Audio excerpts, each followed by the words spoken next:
Hi, I'm Cassie. And I'm Mariah. And this is the Cassie and Mariah Show, a podcast where two long-distance internet friends, that's us, discuss navigating their 20s through disability and chronic illness.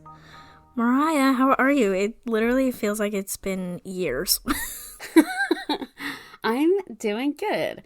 I just had two really fun and interesting vendor events over the weekend that I enjoyed. One was at a coffee shop and the other was at an art studio that was kind of like an open mic night type of thing. So I got to listen to some people play music and do comedy sets along with like selling things that, you know, my jewelry and stuff I had. Two people did like Harry Styles covers and I was like, wow, we're living and loving during this right now. So I was a fan. I got my contacts this week.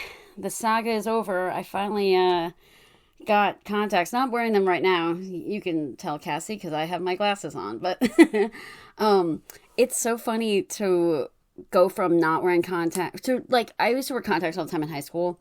And I haven't really worn them since. So now wearing contacts, I'm like, oh, it's so weird to have to touch your eyeball to put these things in. And how your vision is so much sharper in glasses compared to contacts. I find that I find that when I wear contacts, it's a lot blurrier or just like, not blurry, but like it's hard to focus on things in the distance. I don't know, maybe an optometrist is listening and maybe I don't have the right prescription for my contacts, but I do think that wearing glasses is just a lot more easier for me. That makes sense. And like, to me, like when you posted pictures without your glasses on, I was like, who is she? I don't know her.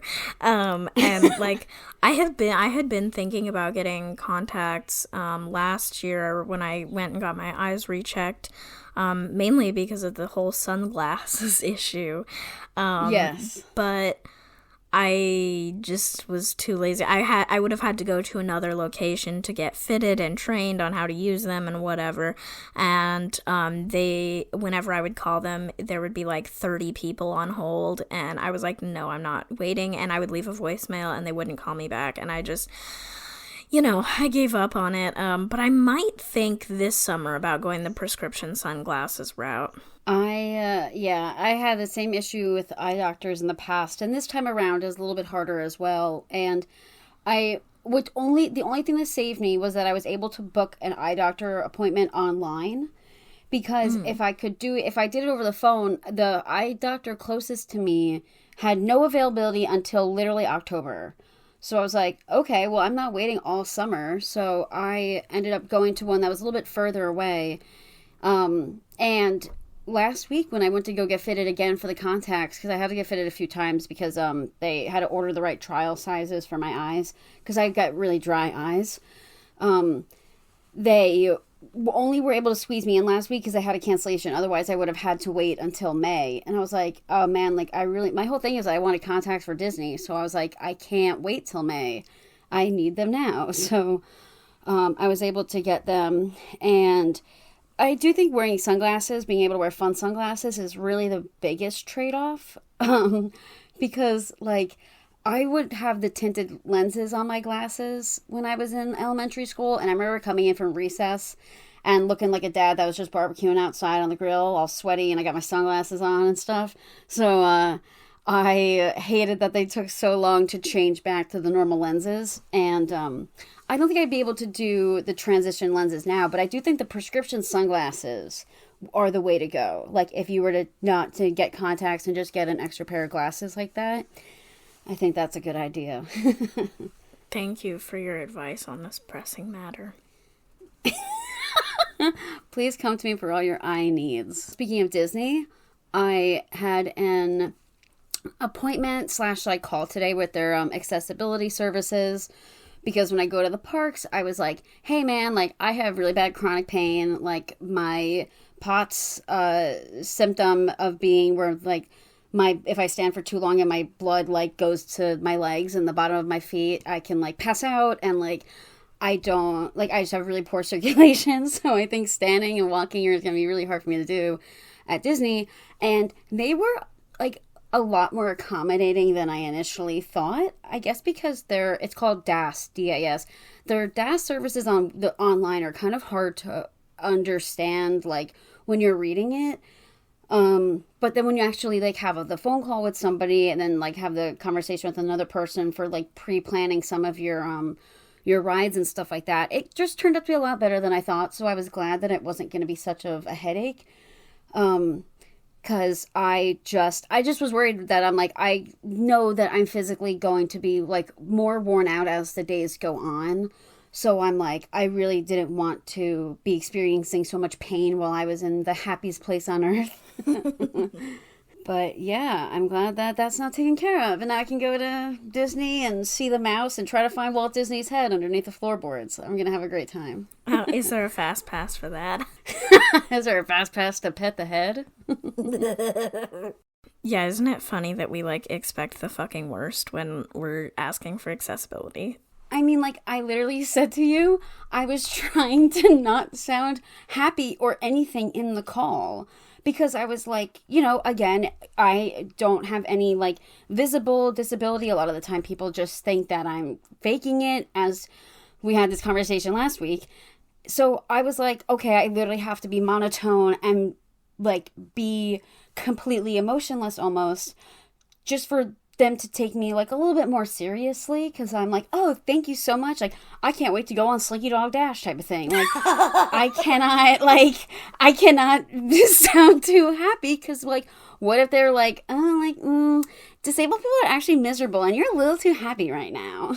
Ugh, I hate it. Yeah, I mean, I'm glad that everything's working out okay and stuff, but I hate that we have to, like, have that mentality and, like, prepare. But I mean, it's, like, literally a defense mechanism. Like, we're just so used to it. We've been trained to expect it, and I don't know. I hope that everything ends up going smoothly, and I'll be super interested to, like, hear how it all works out when you're actually there and stuff. And yeah, I don't know. I think it's kind of funny that the past week I've been so busy that it's like this, like, a lot of times, to break the fourth wall here, a lot of times we obviously know what we've been up to over the past week. We text every day, but, like, I've been so busy the past week that I'm like, I don't even know, like, up from down. I don't, like, I have no idea what Mariah's been doing.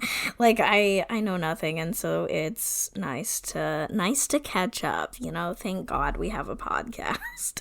Right. I mean, I think, too, it's also hard. I mean, like, I don't remember anything else I did last week. I have my days where I just, like, plan on staying in bed all day, so I'm pretty sure I had a few of those last week. And I think most of your time was spent prepping for your vendor events, too, so. That as well. Prepping for my vendor events, resuming my walks were a big thing, you know, going to physical therapy that I've been doing, and also just, like, prepping for some Disney stuff, like, you know, making sure I am ordering all my, like, medications ahead of time and stuff, so this way I can pack them. Like, I realistically like to pack my bags next week, just to, like, have everything taken care of. Again, I'm prepping to go to Disney like I'm being drafted to the military. Like, I, like, am taking this so seriously because as another, like, being chronically ill, it's like I need to make sure all my bases are covered, so this way I'm not, like, experiencing any, like, any circumstances that could have been, like, foreseen and taken care of before I left. Yeah, no, that makes sense. You want to be able to actually enjoy your time there, and so it's like,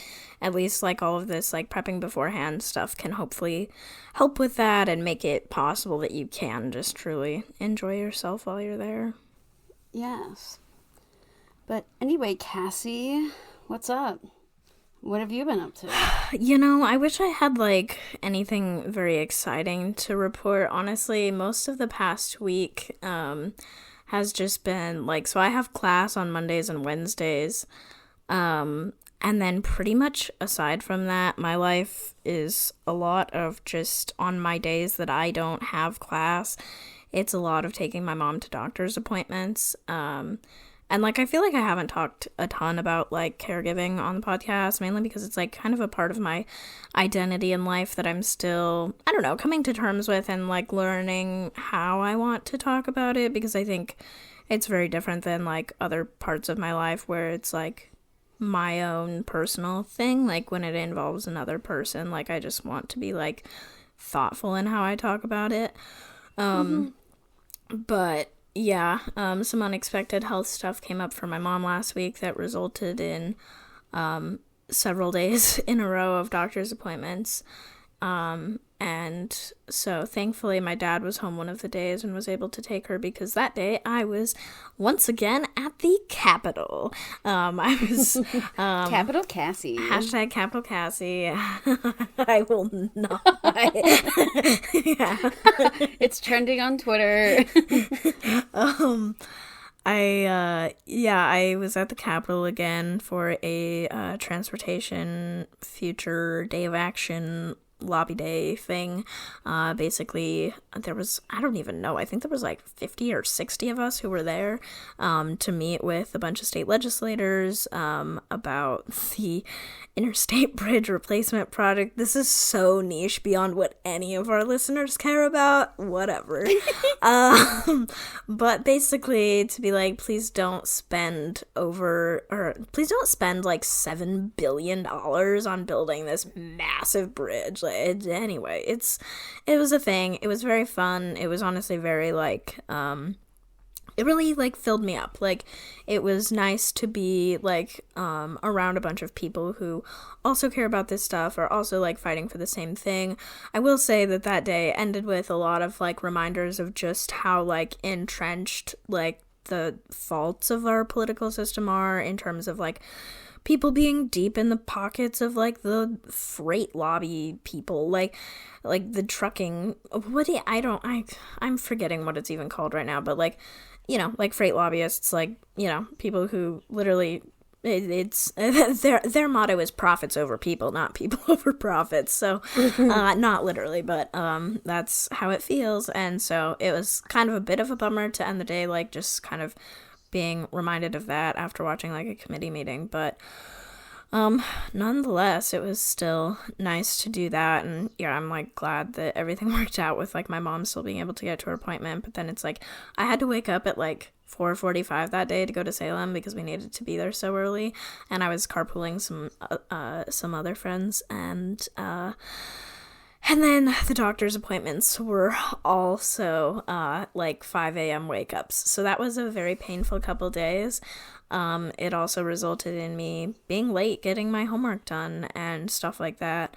And honestly, like, last term I was a lot better at, like, communicating with my teachers if stuff came up, but, like, I don't know, there was something about last week where I was kind of blaming myself. I was like, I knew that I would be, like, in Salem. I should have worked ahead more. I should have done it. But it's like, honestly, I had class Monday of last week. My mom had a doctor's appointment Tuesday. I had class again Wednesday, Salem Thursday. Like, I couldn't have foreseen that the last half of my week would be spent taking my mom to these super early doctor's appointments, where by the time that I got home, I was completely wiped out. Like, did you know they have doctor's appointments on Saturdays? Because I didn't. And it just, like, sucks when, like, your only days off, like, are, you know, the weekend, and or not the only days off, but it's like, theoretically, I was, you know, you would hope that at least on a Saturday and Sunday you could sleep in a little, and so that didn't happen, which was exhausting, and the straw that broke the camel's back, shall we say. And but you know what, on Saturday morning, sitting in the waiting room waiting for my mom to be done, I caught up on my homework, so big win, love that. And so this week's kind of just me trying to get back in the swing of things and stay caught up. I don't feel like I had enough rest over the weekend, which is unfortunate because it's still making it hard to do my homework this week, because I just sit and I stare at the screen and I think no thoughts. I don't read the words that are on the screen. It's rough, but I'm gonna try to push through it, and, I don't know. I'm just surviving. I got myself a coffee today as a little treat, so shout out to all my girlies who are just survive. It's not paycheck to paycheck, it's little treat to little treat. Oh my god. Yeah, who can relate? Whoa. I want to drink that coffee so bad right now that you have too. I'm like foaming at the mouth. It's really good. I will say that the colder it gets, the more phlegmy it makes me. I think because when it was hot, the like white and dark chocolate in it was like more actually dissolved in it, and now that it's cooling, it's like probably separating, and so it's like it's got oat milk in it, so like that helps it make, if anything, before it was helping my voice, and now I'm like, here comes the phlegm. Who can relate? But yeah, maybe me saying little treat to little treat is the most privileged, egotistical thing I've ever said, but who cares?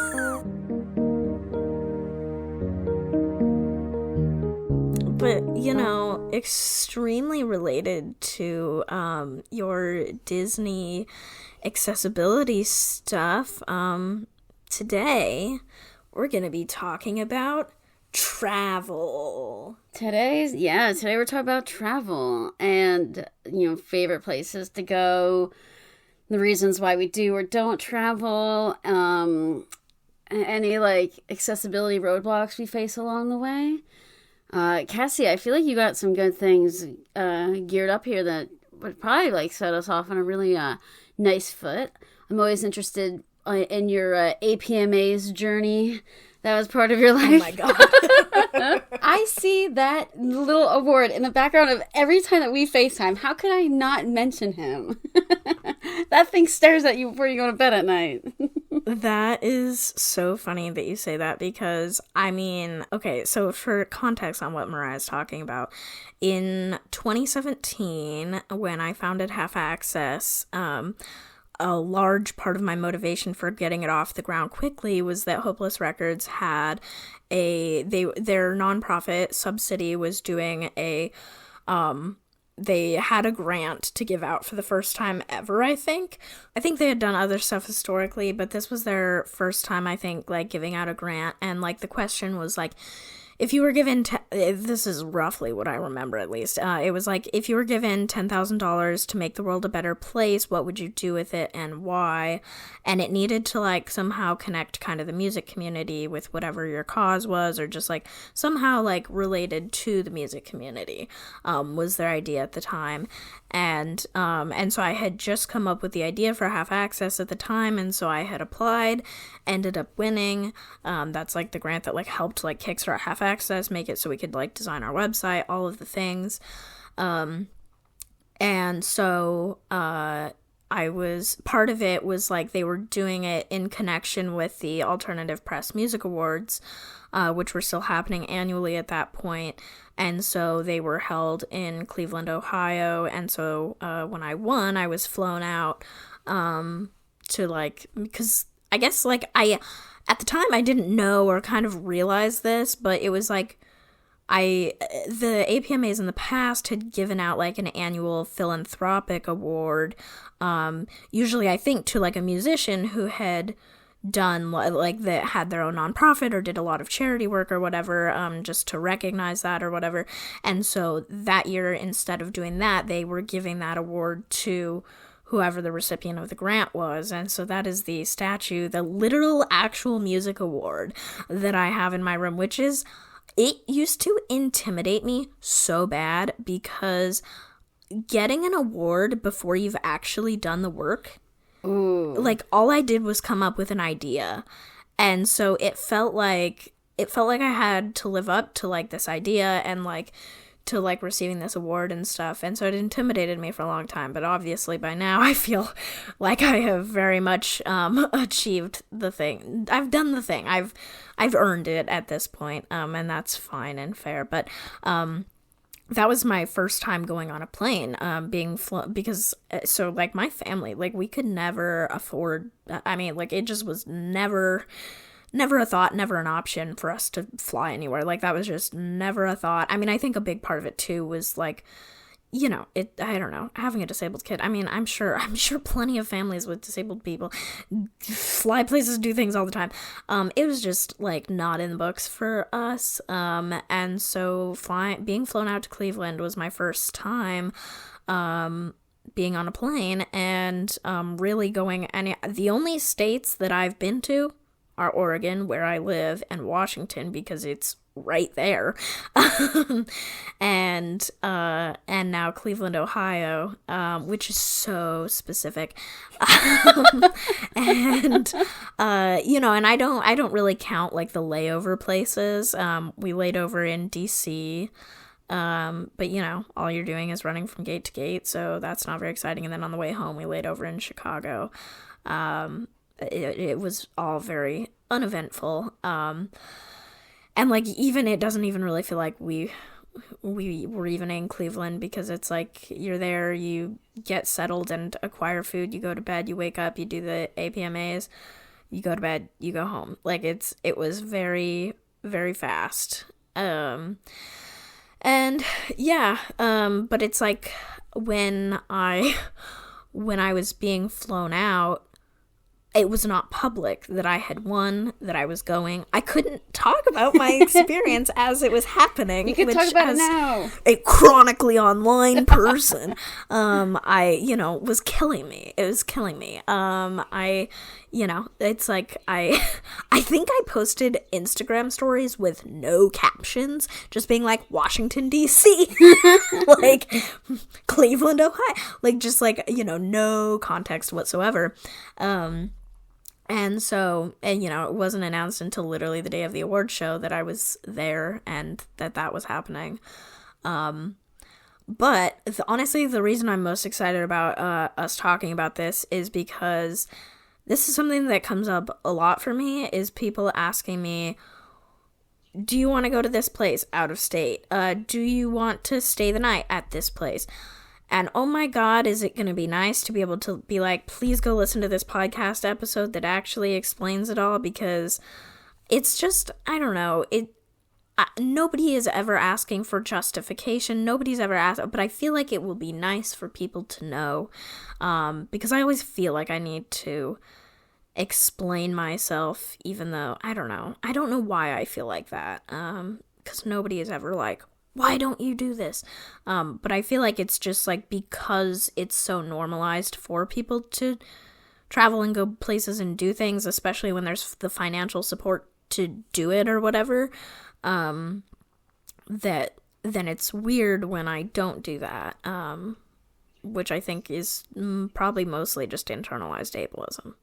Yeah, I was going to say, because I feel like, if you said to somebody, if you explained to them, like, hey, you know what, I actually, like, wouldn't be able to go to a show, or wouldn't be able to go to somewhere out of state due to, like, just the cost, or even just, like, we're saying even just about, like, having to sleep somewhere new. Like, it's just so much to get to that point. It's kind of like, it's not really something you can plan on a whim. Exactly. And, like, to me, it's just, like, I don't know, are non-disabled people seriously able to, like, traveling is so exhausting to me that I'm just like, how are non-disabled people able to get off the plane and just go do stuff like that? I'd be dead at that point already. It just takes me a minute to even settle in. I don't know. So there's a few main things. I think the biggest thing is just, like, the overall inaccessibility of the whole thing. Like, my house and my room, everything is perfectly accessible to me. And so to stay places that are not my house and my room is work. It is not, like, able-bodied people can just go everywhere because the world is designed for them. It is not designed for me. Even if I have an accessible hotel room, it doesn't matter. I need a stool to get on the bed. What am I supposed to do? Bring a stool on the plane? No. When I stayed in Cleveland, we had to ask, like, maintenance for a stool so I could get on the bed and go to bed. Like, that's, like, a very real thing for me. Like, you want me to be able to go to bed? Like, I literally can't get on the bed. I have a stool at home to get on my bed, even though my bed's pretty short. Like, it's, like, things like that where it's just, like, or, like, the fact that the sink is too tall. Like, I can't reach the handles. Like, and there's so many things where it's just like, like even in our house, like we had the privilege of like my parents like built our house, and like even though it was like literally a copy and paste of a different house, they did make modifications like, oh, make like the stuff in like me and my brother's bathroom be like as short as legally is allowed, or like make all the light switches lower than they would be in a normal house, like literally stuff like that, so that way it would be more accessible to me. And it's like most of the world is obviously not built like that, and to exist in a space that is not built for me takes so much more effort and work. And then also, like, I just, like, I don't know, I have, like, caregiving needs that, like, that my mom helps me meet, and if, like, it's also inaccessible for her to travel. She can't walk long distances. She has 1,000 meds, like, and doctor's appointments and all that, like, and also, like, just probably generally isn't kind of interested in it because it's so inaccessible to her, that it's like, I'm not just gonna, like, bring her somewhere, finance her coming with me just to caregive for me. Like, it's like the things, like, I can't put on my shoes myself. Like, it's, like, so many things that I have to think about, because at home, these are all built into my daily routine. They are built into my life. And so to go somewhere else is so much work. I mean, even just like you were talking about with like planning for Disney, it's like it is so much work to plan to exist somewhere that is not home. Exactly. Like I to like add on to that, like the amount of paperwork I have to bring with me to just like reassure TSA that I'm a normal person with a disability is like so much.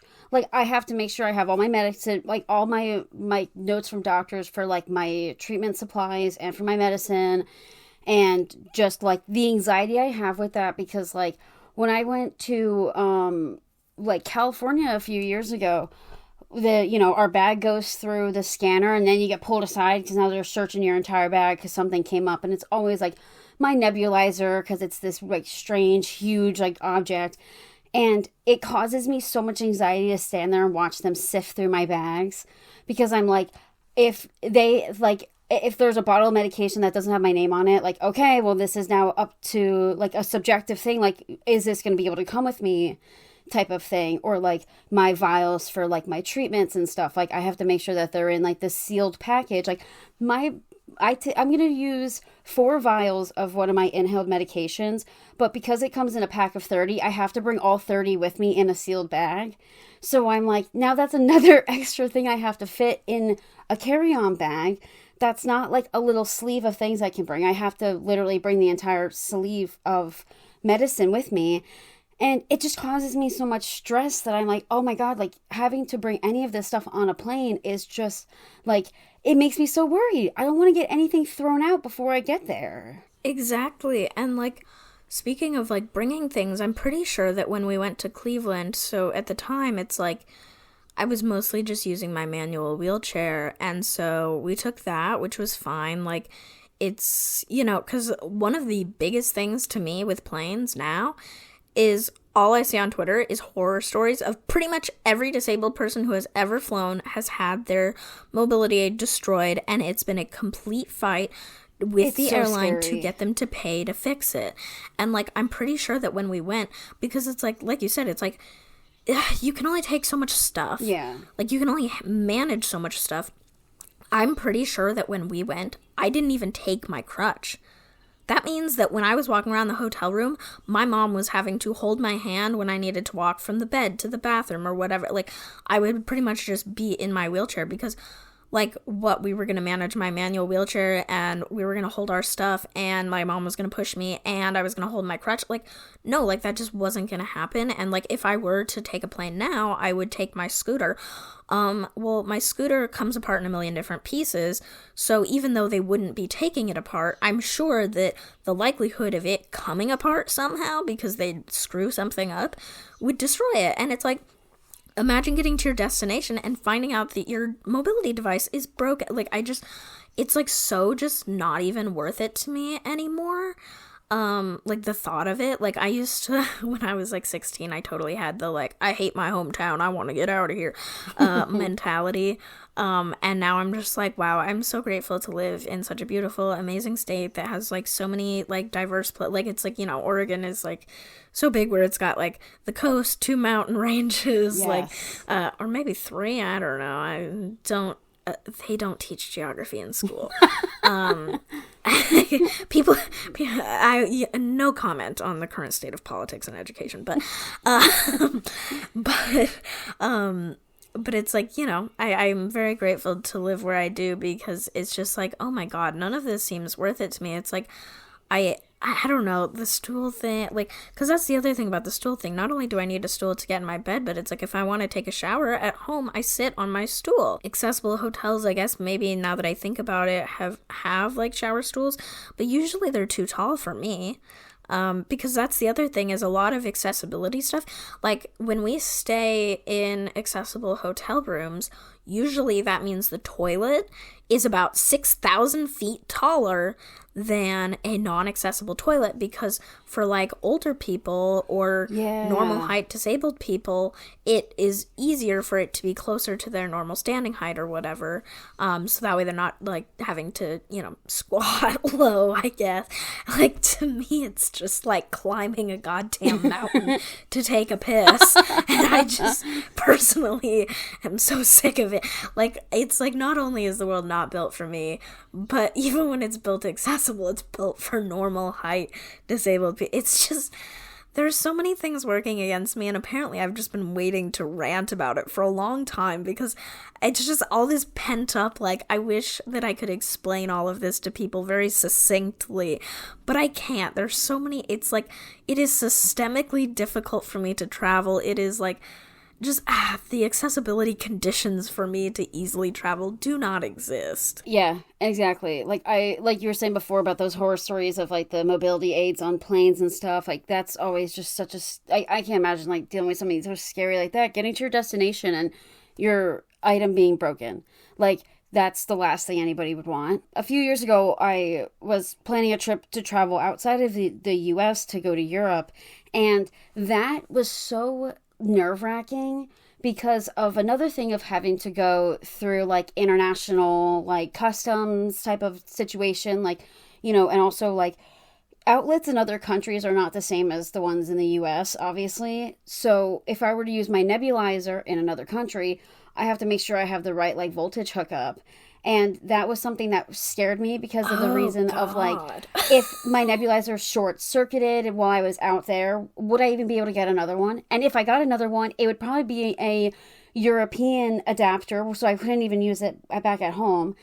I was worried about like it, like short-circuiting or taking really long to do my treatments, because like my nebulizer runs on a certain amount of like volts, so like if the outlet I'm using isn't comparable to it, it makes my treatments like twice as long, which my treatments take me 45 minutes to do in the morning.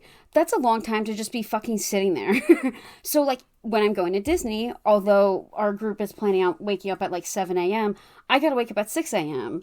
to make sure I could do my treatments. And that was always such a big like, and that's another thing when I would travel places and having to have this conversation with the people I was with, like, if we need to be somewhere at 9 a.m., you have to tell me the day before, so this way I can wake up with enough time to do my treatments and to like have a solid meal to take my medication with before we go anywhere. Because I've had a lot of issues where like people, you know, think that they can just, oh, it just takes you a half hour to get ready. No, it will not. Do not put me in a time constraint like that, because I cannot get ready in that time.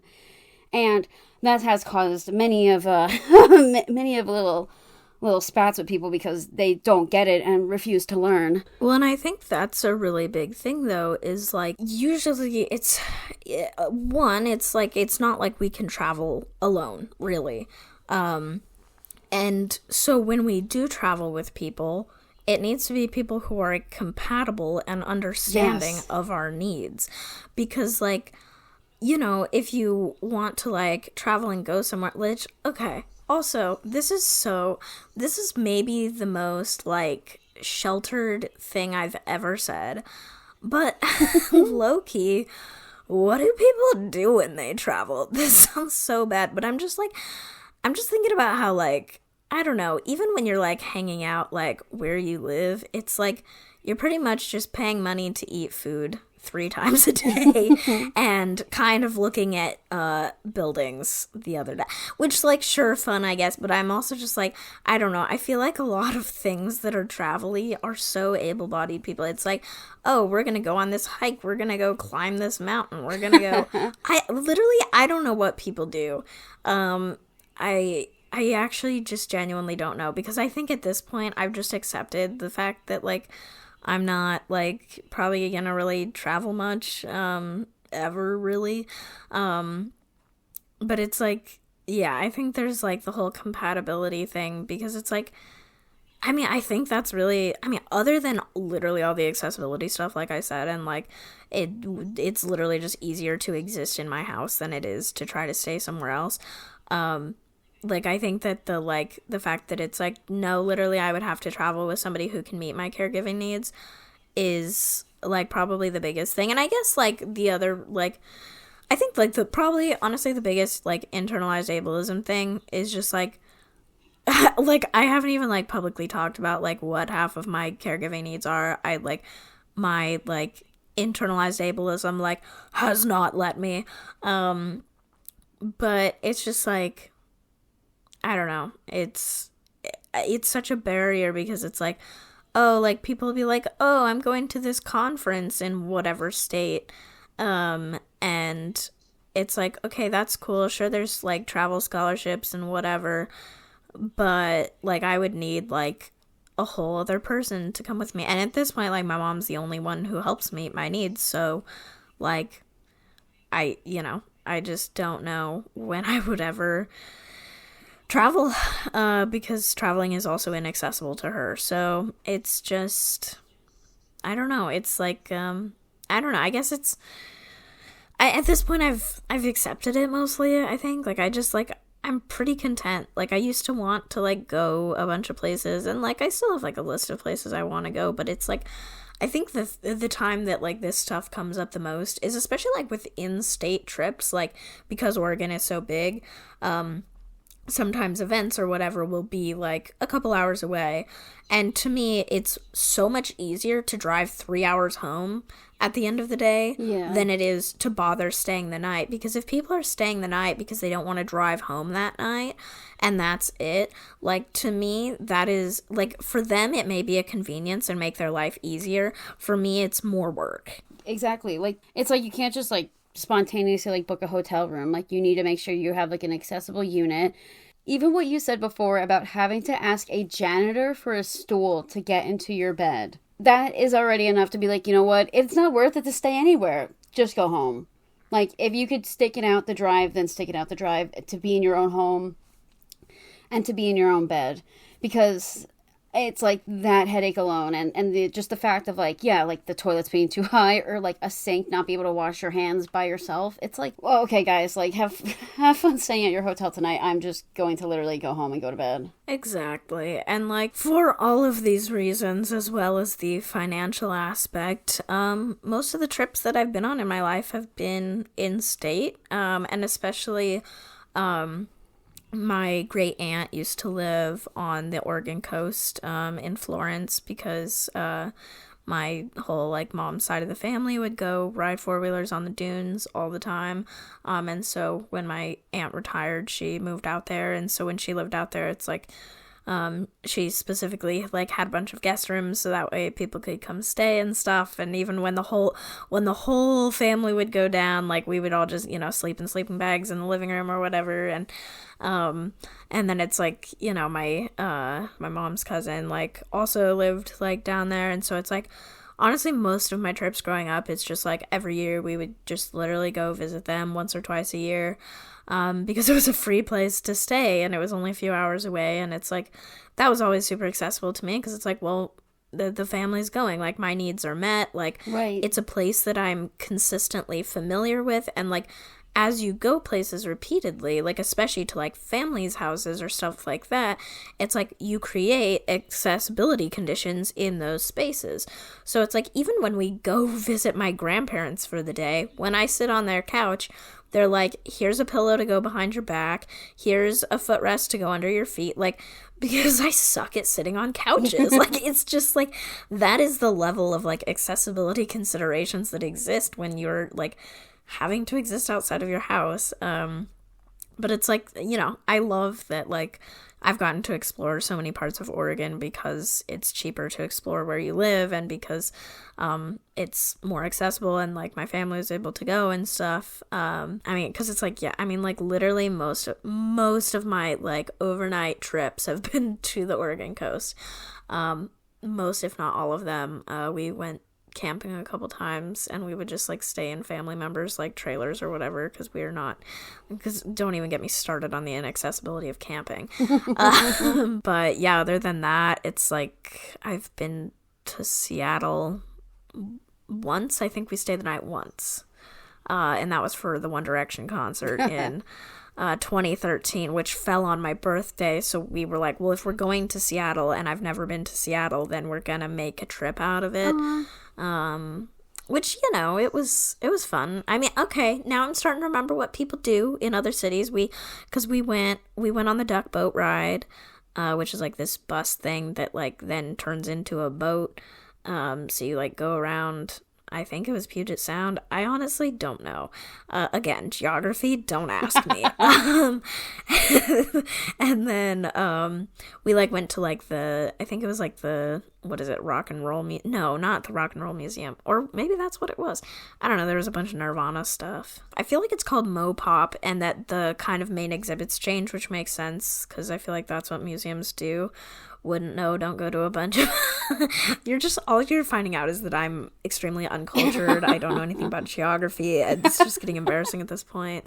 And then obviously the fact that like we were going to Seattle for a show, so I guess that's why people travel. They have a reason to be in that place, and then they just happen to explore it while they're there. I guess that's the full circle, yeah, because anywhere I've gone to travel, like, mostly I have experience from, like, family trips, so, like, we would go to Disney. We went to Disney. I say we would go to Disney as if it's a frequent thing. We went to Disney when I was in elementary school. I don't remember much of the trip, other than I would walk into poles on accident, because I wouldn't be, I wouldn't, like, know where I was going. Like, I'd be distracted, and I'd walk into a pole. Oh my god. Also, just for a clarification for our listeners, since we're hashtag bicoastal besties, we each refer to Disney as Disney, but when I say Disney, it means Disneyland, and when you say Disney, it means Disney World. East Coast, West Coast things. Look at that. When we went to Disney World when I was a kid, like, I definitely don't remember anything dealing with my chronic illness then, because obviously I was a child who was like, I'm Mickey Mouse later. Who gives a shit if I cough up a lung? If anything, it shows, like, I guess, like, how much my body has changed over the years, where I was like, young Mariah used to be able to walk all these parks. Older Mariah is doing walks every day trying to prepare for this, because I'm so nervous that I'm going to collapse under the Florida stress. So, but I remember getting athlete's foot in Disney World in a bathroom on my foot. Nice. And then, you know, the other thing, too, like, anytime I've traveled recently, it's been to visit, like, a friend in Connecticut. I'll take the Amtrak, which Amtrak, I never had any problems with like, accessibility issues, because, like, I know all the platforms have, like, the ramps to get on and things like that, which I don't need, but I just always notice them. And also on the Amtrak, they don't, like, look through bags or anything, because they just tell you to have carry-on size bags, make sure it fits in the overhead bin or underneath your seat, and you're fine. So I never had any issues with, like, having medicine or medical supplies on the trip. But yeah, like, going up north to visit friends, it's like, that's always just so fun, because I'm just like, you know, yeah, it's another thing of like, oh, we're just doing things together, and like, you know, there's not really a reason to go up there other than to see each other. So I really, like, I feel like that's the main reason, I guess, for me to travel now, is to just be spending time with friends. Because, like, Disney, going with a group of people, with friends. And also another thing with Disney is, like, because of, like, this countrywide laws on things like marijuana, I cannot bring any medicinal marijuana stuff with me. Although it's like, I have a medical card Florida is a medical state. Like, you know, I'm not allowed to bring it over state lines. I'm not allowed to buy anything while I'm there. So that was another thing of like having to train my body to not need the thing that gives me relief for my pain was like, I knew that this was going to suck. Like, I knew that this was going to be a huge hurdle for me to cross because I needed to make sure my body, like anytime I was experiencing this like pain that I get, my chronic pain, I needed to like make sure I wasn't going to want my marijuana because otherwise I can't take it with me. So I'm like, that was another huge thing that I was a bit like worried about. Like, thankfully, that's why I was like taking my tolerance break. So like things are better now. And that is why, ladies and gentlemen, we need to federally legalize marijuana. Dude, 420's tomorrow. Like, get it together, America. Get it together, America. The slogan of this podcast. For multiple reasons. So, you know, I was like super worried about like, you know, not, you know, because things like Tylenol, Advil, that stuff doesn't work for me. My pain is like, you know, it's at astronomical levels. I feel like at this point in society, we need to have an operation where my human skeleton gets replaced by a metal skeleton because I probably won't feel like this anymore. I'll probably feel a lot better. As somebody with a rod in their spine, I would like to say how disgusting it feels to feel the metal in your body, but continue. I get that, me, because when I had my port, I couldn't touch it because I thought it was gross. It's gross. It's gross. I would touch it and go, ugh. Like, like I literally like flinched because I hated it that much. I couldn't even stare at my PICC lines, so let alone having a metal, you know, having any metal things in my body. But again, I feel like as a society, for people who hate their bones, should have an alternative. Why is that such a crime? Agreed. But at least, you know, I'm a big fan of Amtrak. That's why I'm very excited for my trip that I'm going to take to see Cassie, like, next summer. 3 days on the Amtrak, baby. I'm going to be sleeping on that shit and everything. It's going to be great. I look forward to it. I hope all of our listeners are... you know what? No. Nobody's prepared for us being in person together. We're not prepared. The fact that when we first started talking about this, we were like, oh, you know, a week. And then we were like, oh, you know, probably 2 weeks. And now we're like, yeah, so you're going to need to stay a month because we're not going to be able to... Like, there is no sufficient amount of time. There is none. No, there's not. Because, I mean, we're going to want to plan rest days, too.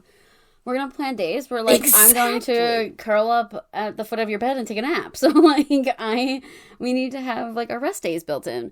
And we need to explore the entire state of Oregon. Like, I need to see I say that as if I haven't been to Santa Monica, but, like, I want to see the beaches in Oregon. They're different. They are different, I believe that. Isn't the sand thicker? Don't even get me started on the inaccessibility of sand. Oh, if we hate her. Oh my god. Although that is on my list of not to cut you off, that is on my list of places I've been that I've enjoyed that are some of my favorites. One of them is Lincoln City because it's got the accessible beach mats, which just is such a game changer for walking out there. But yeah, no, I agree. We need to explore the entirety of Oregon, and you're right. That is the thing. Trips planned by and for disabled people include rest days. Damn it. Yes. And also, weed is legal here, so we will acquire the goods. We be blazing. Cassie's gonna smoke her first joint sitting next to me. on your behalf, I guess. Or I wonder, I mean, edibles are I feel like edibles would be a strong foot to start with, although that's what I take because I can't smoke weed. When I say smoking weed, it's like a euphemism. I actually mean taking an edible. Yeah. Anyway, I think the whole beach thing, though, I completely get, because, like, again, walking on beaches is significantly, like, harder than walking on, like, a flat street. So I've always had a hard time walking on a beach because of, like, it wears me out a lot faster than a normal ground does. Oh, yeah, because it's like, okay, so on solid ground, it's like I have leg braces for both of my legs, but it's like if I were to, like, be barefoot or whatever, it's like my feet roll to the outside.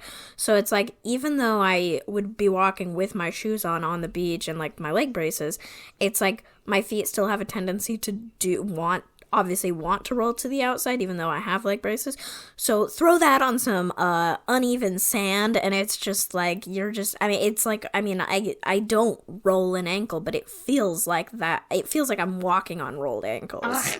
Oof, as someone who's fractured their ankle, that image makes me revolt, because that sounds like it's very uncomfortable and it hurts. Yeah.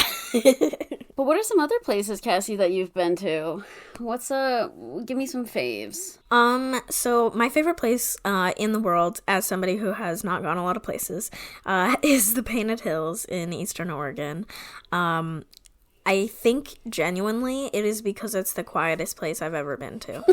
I think that, in life we're just so overstimulated all the time. I mean, the thing is, I'm sure there's other places, but at the same time, it's like, it's so unique from like that of like a forest type place of like isolation from sound, especially car traffic. I feel like car traffic is like the biggest thing, or like, obviously when you're at the beach, like, the ocean is noisy, the seagulls are noisy, but like when you're at like a forest, like the birds be chirping, which like, there's a time, there's a place, but the Painted Hills, it's just such a unique environment that it was like just dead silent, except for like, so I went on my AP Bio field trip there, and so everybody else hiked up this big plateau or whatever, and me and my teacher and my mom were just chilling, and so when they got to the top, they were obviously yelling and hooping and hollering, so that was the only thing that broke the peace.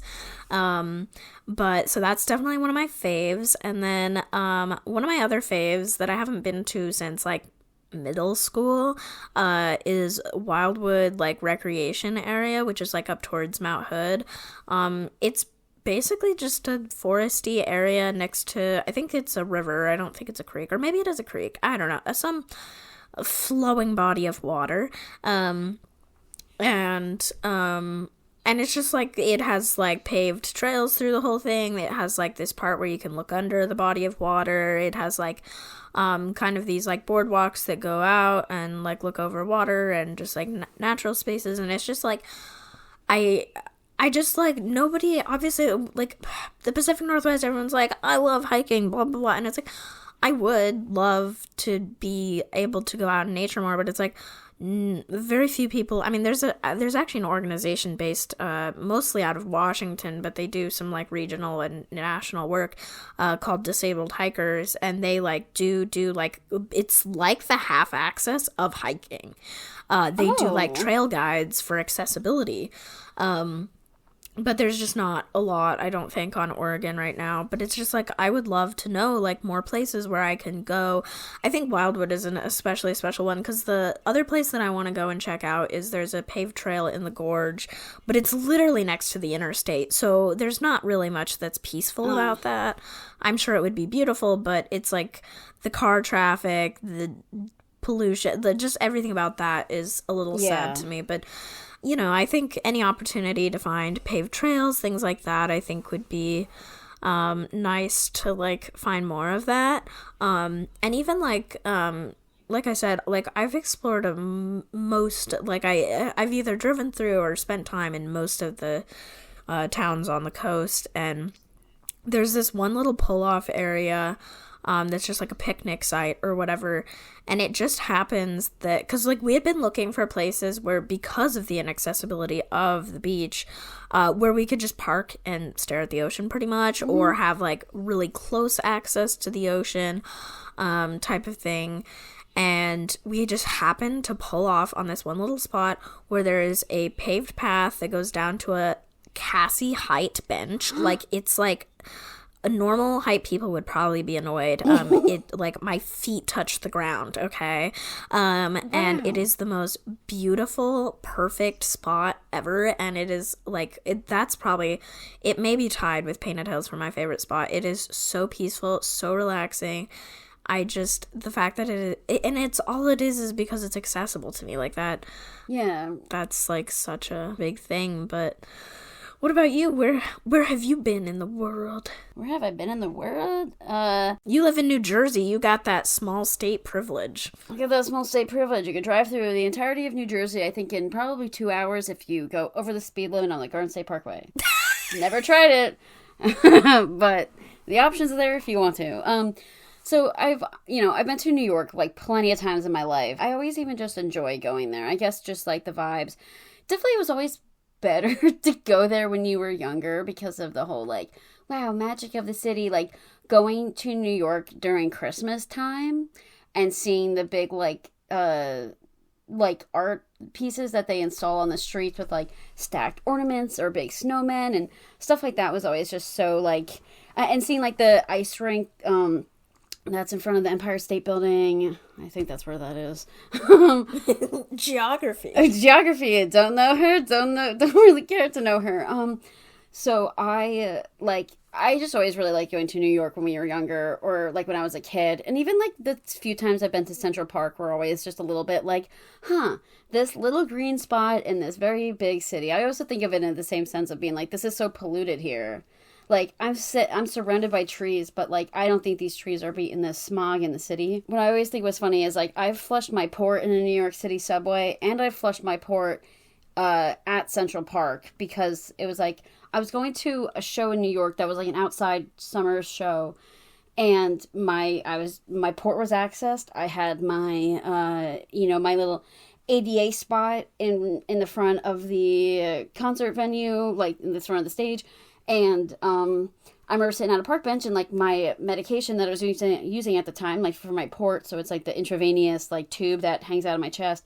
I was like, oh, I gotta flush my port, so I'm like trying to sit there on a park bench and like pull my shirt down a little bit and like really look inconspicuous with this like syringe and flushing my port. And I've done that inside because like I think the reason why I did it inside a subway and not like you would think above ground is because like as soon as the medication finishes, you're at some point you're allowing like too much air to go into your veins, so you need to like flush the port and then cap it, so this way you don't clot the tube and the medication doesn't sit in the tube and clot it. I know you know this, but for everyone at home, so I've had to flush my port in the New York City subway, so this way I wouldn't have any problems with it. And I always think like New York, the subway system in New York is always something that I am so attentive to when I'm there to think about inaccessibility. Because not all subway spots have elevators.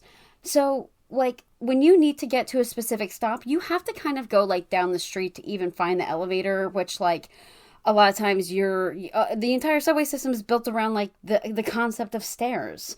So having to get to anywhere to, and using the elevator, because even, like, for me, like, in the summer when it's hot, it's almost impossible for me to like need to get to the train I need to get on time because you're having to rush, and I'm like, it's not worth the hyperventilating, and especially like wearing a mask in the subway system too. It's like I might as well be breathing into a paper bag right now because I cannot calm myself down enough to make sure I don't pass out. Well, and the beauty of America is that accessibility stuff like that only ends up getting fixed through lawsuits, and I'm pretty sure I just read recently that New York will have it was like they'll have 95% of their subway stations be accessible by 2055, What? Just like 50, 60 years after the ADA. It's the standards in this country are so low. It's just, I mean, that's,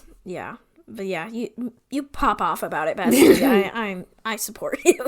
I don't know, because I just also think of like New York being one of those places where it's like if you're living there, you're already like, this is a whole other thing. But most apartment complexes like don't have elevators, especially if it's under a certain amount of floors. So if you're disabled, you have to get a first floor unit. And then if you have a job in the city that needs to take public transit too, that's another issue. Like, so that's a whole other thing. I just constantly think about that when I'm in New York, that I'm like, I can't imagine, like, I hope the disabled people that live here are okay. And they're like listening. They're like, we're not. We're not. We are actually suffering. And I understand. Come to New Jersey. As if I say that as if like the housing here isn't, it's not any better. Anyway, I've been to Los Angeles for my Make-A-Wish trip, which if you listened to last episode, you heard that whole thing. And how I went to see the Ellen show, and it was fun, but that's also, that's the most recent time I've been on a plane, and that was like 2016. And I remember that just being super stressful because of like the whole, nebulizer, bringing my medication, TSA people like pulling my nebulizer out of my bag by the cord as if it was like a rat being pulled out of like a drain. And I was like, you're gonna break it! Like, why are you pulling it like that? And I think about that a lot. And that's what comes to my head when I think about Disney, because I'm so nervous. Although, like, it's not like it's, like, I'm sure it's not something that they have never seen before, but, like, it's not something you come across often. So I just get worried about that because I need my nebulizer, because I need to be able to use my lungs when I'm walking, you know? Another popular vacation spot we've been to when I was younger was Wildwood, New Jersey. It's complete different from the Wildwood that you're describing in Oregon. Wildwood, New Jersey is a beach town, and they're almost snow woods. There's fake palm trees and stuff like that, but and there's some palm trees and things, but it's mostly like very touristy, like, you know, you live in this city and you probably visit, or you live in Pennsylvania and you visit there in the summer.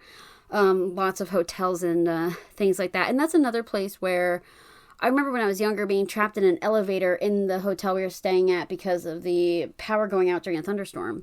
So that's always nice. Very nostalgic for Wildwood, New Jersey. It's a big place. I don't know, I always have this like pipe dream of wanting to live. Although I don't like the beach, I would like to have a beach house. But like live there, like a little bungalow house that I live in, and I stay there with my pet Rottweiler, and I'm a New York Times bestselling author again. It will happen. Maybe not in this lifetime. Anyway, I've been to Long Beach Island, which is another place in New Jersey. That's like our most recent like family vacation spot. We'll kind of rent a house for like a week in the summer. I always forget that Long Beach Island and Long Island are not the same thing every time you bring this up. Yes, because there's Long Island in New York, there's Long Island in California, then there's Long Beach Island in New Jersey. I'm not vacationing in Long Island, New York. LBI, as it's abbreviated, is definitely like a very, you know, another like little tourist town type of thing, but it's a very like slow-paced vacation. I guess that's why I really like it as well, because there's not a whole lot of pressure to do anything. Most of my days I would just lay in the backyard under the sun and read a book or go on a bike ride to get a coffee, and that's like my favorite activity. I'm always down for a chill vacation. Like, I think that's the whole point of vacations, is that you want it to be fun. And you want to be relaxing, and not something like Disney World where it's a little bit stressful, although I know it's going to be very fun, and I know that it's going to be a high risk, high reward type of situation, because I'm just imagining all the fun I'm going to have in Florida. Although the only downside of Florida is the fact that Ron DeSantis is there. And it's going to take everything in my power to not be like, meet me in front of the Magic Kingdom Tower in 20 minutes, Ron. Is he banned from Disney World? He literally talked about building a state prison next to Disney World, because he's pissed about their whole, like, whatever they're doing with their, like, tax, or something with, like, their district, like their zoning district. I don't know. It's this whole thing. I hope he's banned from Disney World. I hope they have a big sign on the front that says he can't come in. Another place I've been to, which is like the Poconos Mountains in Pennsylvania, which that was, the first time I went there, it was actually a senior trip when I was in high school. And I remember rolling my ankle really bad, running down a hill that was covered in like 3 feet of snow, because I was an idiot and I didn't think that, you know, I didn't think that the snow was that deep. And I was in Doc Martens too, so you know that those shoes got pretty worn. I've always really enjoyed that area. Too bad I will never go there ever again. But yeah, I enjoyed the Poconos Mountains and stuff like that. And I just like mountain ranges, so I would like to go to more in the future. I'm happy to provide. We could also go visit Mount St. Helens. I've also been up there. Oh, well, while we're at it, because I think it's the same direction, maybe. Where is Mount St. Is it in Oregon? Yeah. God, this episode is so embarrassing. It's so embarrassing. Oh my God. But in St. Helens, Oregon. Is Mount St. Helens in St. Helens? This is pathetic. It's pathetic.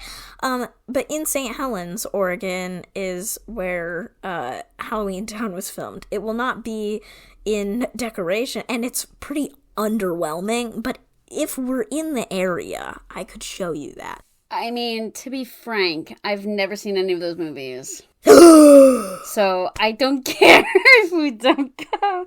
Listen, I was not a big Disney Channel original movie girl. I don't know why. I don't know if we can be friends. Dude, between finding out that I went to the Stars Hollow lot and didn't watch Gilmore Girls to now not going to Halloween Town in Oregon because I never watched the show, I'm on thin ice with Cassie right now. Oof. But that's a great transition into our last part of discussing travel, which is where are some places you still want to go? And, one at the top of my list is the Stars Hollow set that Mariah saw with her uncaring, dispassionate eyes. I have no feelings about that. No, I'm kidding. I mean, I don't know. It'd be interesting the whole thing sounds probably pretty inaccessible, just like everything else is. And since we know Stars Hollow is inaccessible, but it's a nice thought. Because while I'm down there, if I'm ever down there, I might as well also go to Disneyland. Almost exclusively because I need to go to Cars Land and I need to be there when the lights turn on and the music plays and I need to sit there and cry. And I don't care if you call me a Disney adult. I don't care what you think. I want that for myself. You're just a Cars adult. If you have any thoughts, keep them to yourself. And I really want to see a show at Red Rocks Amphitheater. They do have accessible seating. I looked into it. It's like front row or like in the middle, I think. And I'm like, well, if I'm gonna go, although it might be nice to be in the middle because then you get more of the scenic versus if you're up close, you get more of the stage. So something to consider for the future. Chicago's always been a pipe dream for me. I used to want to live there exclusively because of the pop-punk music scene of 2014. Real friends. Don't feel that strong. Well, at the time it was Bonfires, but now Better Love. I'm like, I just want to see City Mouth and Better Love and Knucklepuck and Real Friends on the same show. Yeah. At Home Safe, yeah. I had a lot of feelings, I had dreams, but now I guess I'll just go touch the bean or whatever. And then, of course I've got New Jersey on my list and the Northeast in general. And then, maybe theoretically Europe. I mean, it'd be nice to go somewhere that's not here just to say I did it, but I don't know. Sounds old and inaccessible. So hard to say. Like, sounds like even more work than existing here. But, yeah. Mariah, how about you? What are some places on your to-do list? I mean, I've always liked to explore more of, like, the Northeast of America. Like, I've always a dream is to go to Vermont in the fall because of, like, the foliage and the vibes and going to Maine and New Hampshire. I'm a big New England gal where I don't know why. It's, although all I think about is when I think about New England is the Patriots. I'm not even a Patriots fan, like the football team. I always think of sports. No. I don't know why. I can't relate to that. I just think that it's the real-life version of Stars Hollow. True. Okay. That's how I felt when I went to Connecticut for the first time. I was like, this is very gorgeous, and I love it. So I always want to go up there, like, in the thick of the fall. I'm a big fall girl. I'm a big foliage girl. So I wanted to see all the leaves. Foliage. And I want to see them change. Foliage. Foliage. Foliage? I always thought it was foliage. Foliage. I think you're adding an extra I. I'm from New Jersey. That's what we do. I know. I never know if it's your accent or if it's a verbal typo. I do a lot of verbal typos, so I wouldn't be surprised if I'm just pronouncing it wrong. Anywho, I want to wear a sweater and I want to sit under a tree and drink a hot latte in Vermont. I'm a simple gal. Anyway, I like the same reason of, like, going to Colorado for, like, Red Rocks in that same way. I mean... Is that where it is? I didn't... Don't ask me about geography. Where is it then? Where's Red Rocks? No idea. I'm almost certain it's in Denver. Or, like, in the Colorado Valley. Sure. Fucking hell if I know. We're not looking anything up either. We need... No. I guess I also just like the idea of, okay, I really want to see how my body would adapt to Denver being the mile-high city. The elevation. Ooh. Because I know that I knew someone that lived out there that they would take, like, chlorophyll drops to add more, to literally help build their blood vessels, like, stronger. And I'm like, so real. I want to try to see what my body would do under extreme circumstances like that. I don't know why. Maybe I just want to, I don't know. And again, the Denver Broncos. Maybe I just want to go to a Broncos game. Maybe I want to throw back a beer at a football game. Oh, who knows? Is the Bronco, is that a football team? Yes. This whole episode is so embarrassing for me. It's so exposing. I would like to visit, I've never visited any real mountain ranges. The Appalachian Mountains in the eastern part of the country have always seemed very appealing, but I just always liked the idea. I remember I wrote a report in high school about wanting to visit Oregon for, like, mountain ranges and hills like that. So maybe it was just destined that we were supposed to be friends. I believe it. Also, I think the same reason why you liked Chicago would be the same reason why I liked Oakland, California. Because of, like, Green Day, and that's where they're from. And I always thought about visiting Oakland. But I also know that, like, it's pretty underwhelming for what it is. Like, I'm not really... It's just a town. As if all the places in America aren't just a town. But that place is just a town. I always thought visiting Japan would be really cool. I guess I just want to visit places that have, like, really, like, different cultures compared to the U.S. I was really into, for a while, watching, like, vlogs of people that lived in Japan. So I always thought it was, like, their apartment buildings and stuff were really interesting. And, like, listen, they were like $400 US a month.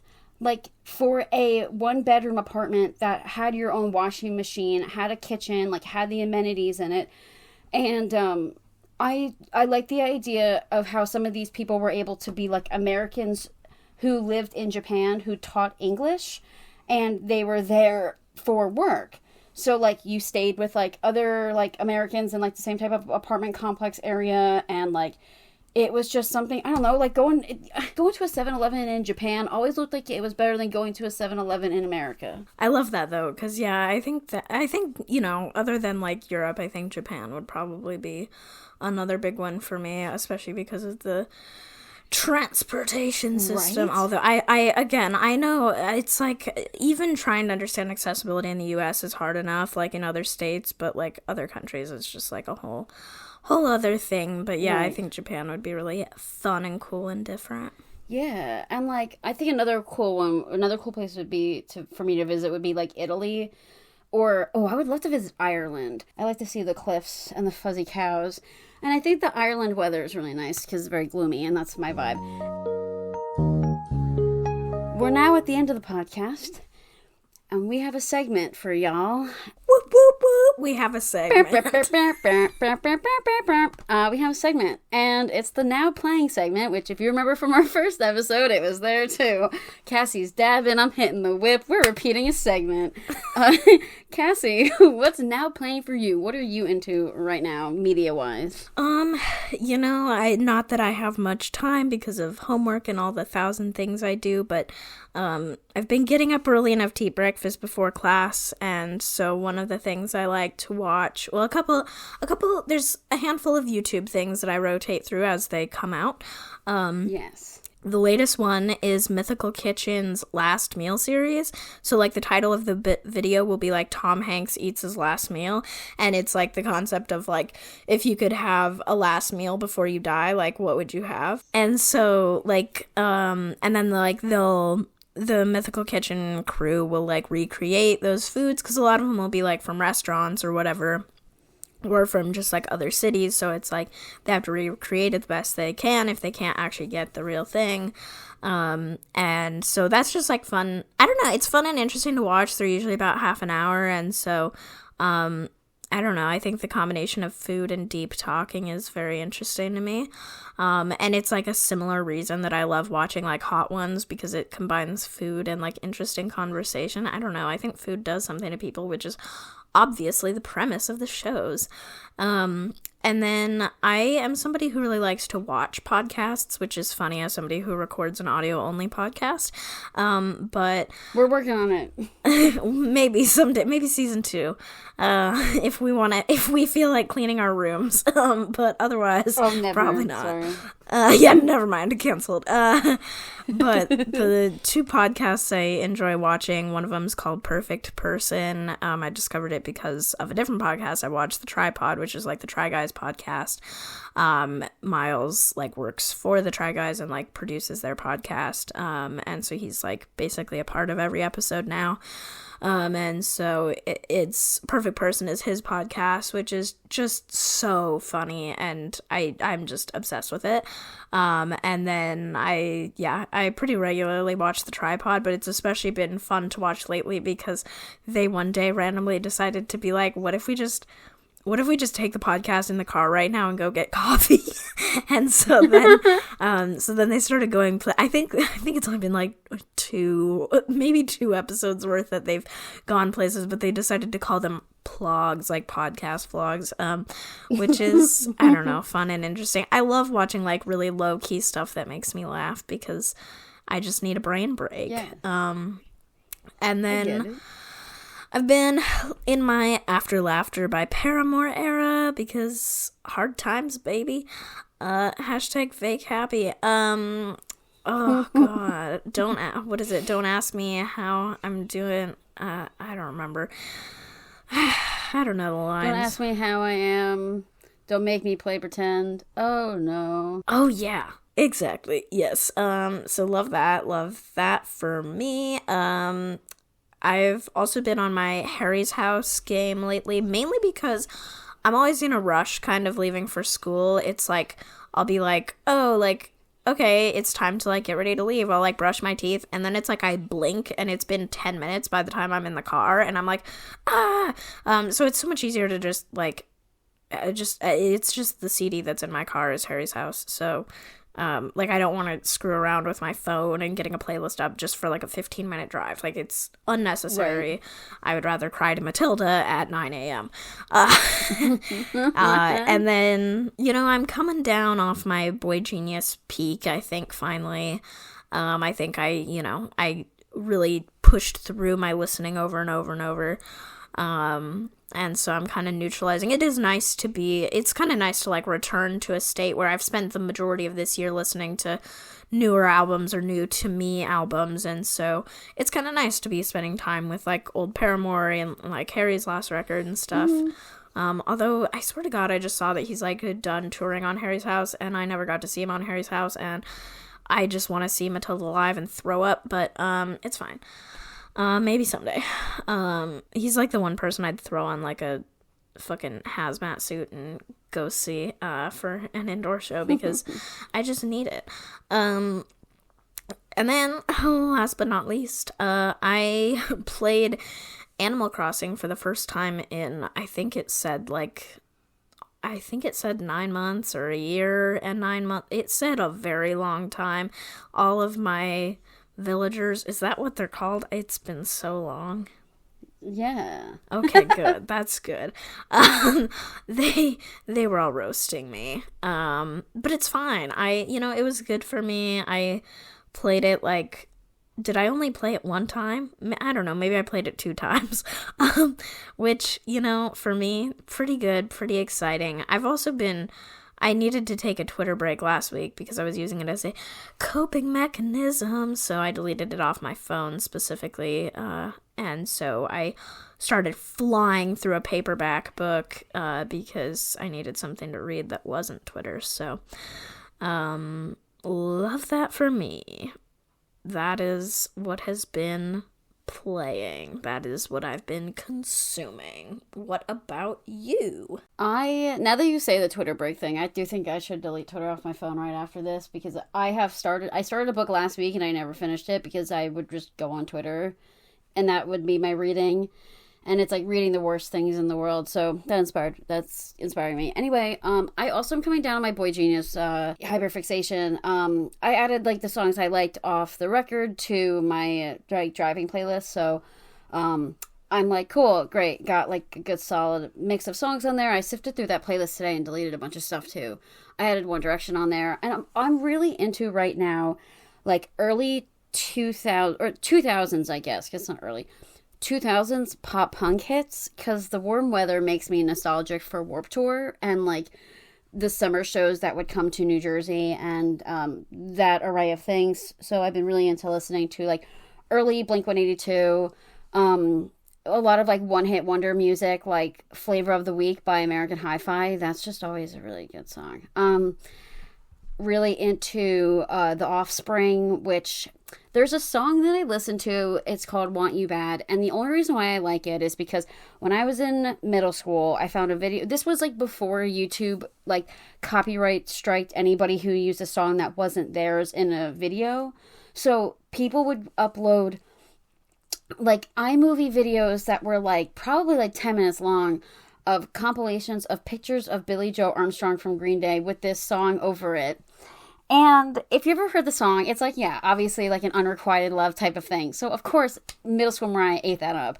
So I love that song. And whenever I listen to it, I think about that Long Gone YouTube collage of pictures of him. And I'm just like, wow, this song's great. Anyway, a lot of The Offspring, I guess because they're like really good hits, like Pretty Fly for a White Guy, are just like really good songs to bop to in the car because they're a bit like satirical and it's like a little bit silly. And I'm just like imagining these like 40-year-old dudes that like recorded and played this song and stuff. So I'm like, yeah, they were putting their whole shit into this right now. Definitely, and even just some like really early like Fall Out Boy. Like, I don't know, I just like the warm weather really brings this like masculine pop punk energy into me, so I need to listen to these playlists like Good Charlotte and all the array of things like that. I love it. Like, I just love getting back into that music, especially from not listening to it, you know, in such a long time. As for like things I watch on like YouTube, I'm really into I've always been into Disney travel vlogs from like influencers that live around the park that go, and like but it can't be someone who's it can't be someone who's like super into it for like the flashy reasons. It's someone who is into it due to like the park history reasons of being like, oh, this ride and like this ride right here used to be something else, and like, oh, there you have a new festival going on right now, so these are the new like things that they set up. And it's always really, I always like to go back and watch the ones where it's like pre them setting up for their like Halloween nights or like Universal Studios Halloween Horror Nights. Like, I love watching them put together like the street like attractions for it, where it's like the scare zones or what they are called. So like, oh, it's like we're speculating that this one's a graveyard, we're speculating this one's like a clown chase type of thing. I eat those up. I love them. As someone who doesn't go to theme parks often, I'm obsessed. And other theme park attraction videos like Defunctland is a really good one.